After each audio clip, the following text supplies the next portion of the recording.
खेसारी भैया हम बहुत गरीब बानी। हमरा गाना के रउआ अपना गाना में यूज कइले बानी, तो हम सुने नी कि रउआ गरीब आदमी के रउआ बहुत साहस करेनी, रउआ भगवान बानी गरीब आदमी खातिर।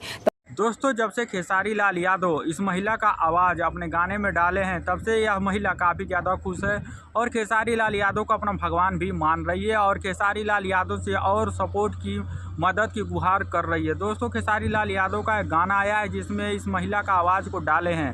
यह महिला सोशल मीडिया पर काफ़ी ज़्यादा फेमस है।